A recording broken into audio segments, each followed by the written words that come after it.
Dear students, I am अनुज तोमर। सभी का स्वागत है भाई। आज हम एक बहुत ही शानदार पोयम को एक्सप्लेन करने जा रहे हैं हिंदी में। The nightingale and the glowworm. Nightingale होती है कोयल, या फिर आप कह सकते हैं उसको बुलबुल। बुलबुल कह सकते हैं आप, ठीक है। तो एक बुलबुल और एक ग्लोववर्म यानी कि चमकने वाली चीज़ होती है जिसे हम कहते हैं जुगनू। So let's start. A nightingale that all day long had cheered the village with its song.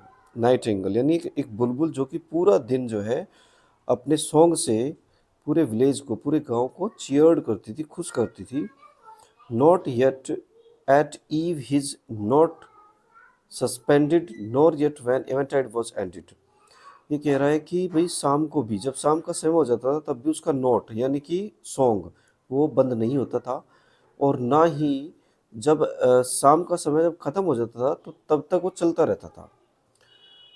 began to feel as well he might the keen demand of appetite। यानी कि जब तक उसे जो है भूख नहीं लगती थी, उसे महसूस नहीं होता था कि उसे खाने की अब ज़रूरत है, तब तक वो गाती रहती थी। when looking eagerly around, उसके बाद जब उसे भूख लग जाती थी तो वो जो है उत्सुकता से इधर उधर देखती थी। He spied far off upon the ground, और दूर तक जो है वो अपनी नज़रें दौड़ाती थी और वो कुछ खाने को ढूंढती थी।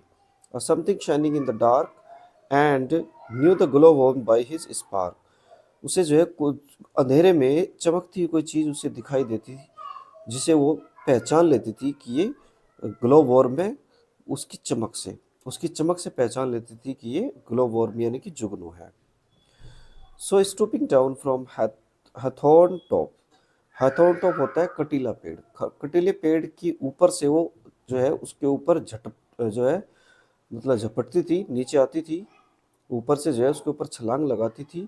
He thought to put him in his crop, और वो ऐसा सोचती थी कि उसे अपनी क्रॉप में, क्रॉप होता है बर्ड्स के अंदर एक पाउच होता है जिसमें वो फूड स्टोर कर सकती है, तो अपने क्रॉप में जो है उसको स्टोर करने की वो सोचा उसने।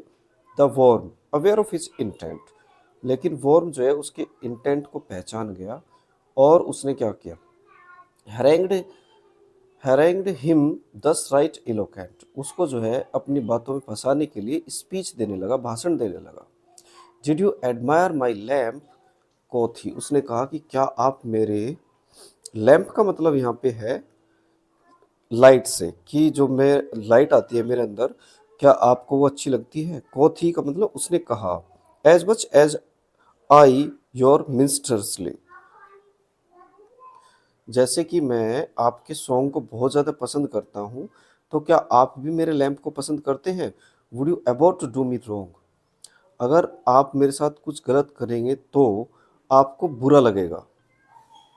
As much as I to spoil your song, जितना कि मुझे बुरा लगता है अगर मैं आपके सॉन्ग को स्पॉइल कर देती हूँ, ख़राब कर देता हूँ, तो मुझे बहुत बुरा लगता है।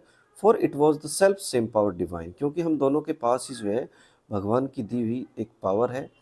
Taught you to sing and me to shine, भगवान ने आपको जो है गाना सिखाया है और मुझे चमकना सिखाया है।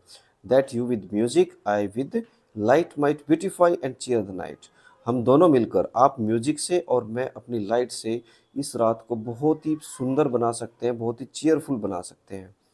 The songster heard his short oration, songster means जो कि बुलबुल थी, उसने उसका जो भाषण है वो छोटा भाषण सुना। एंड वार्बलिंग आउट हिज एब्रोवेशन, और गाते हुए उसकी, एब्रोवेशन का मीन्स होता है अप्रूवल, यानी कि सहमति जताई, गाते हुए उसने अपनी सहमति जताई, उसकी बात समझ में आ गई। रिलीज्ड हिम, और उसको छोड़ दिया। As my story tells and found a supper somewhere else, और जैसा कि ये स्टोरी बताती है उसने उसे छोड़ दिया और उसने अपना भोजन जो है कहीं और ढूंढा। सो डियर स्टूडेंट्स, ये जो है विलियम काउपर के द्वारा एक बहुत ही अच्छी सी पोएम जो है लिखी गई थी। थैंक यू फॉर वॉचिंग, और अगर चैनल पे नए हैं तो सब्सक्राइब ज़रूर कर देना, ज़्यादा से ज़्यादा वीडियो को जो है शेयर करना।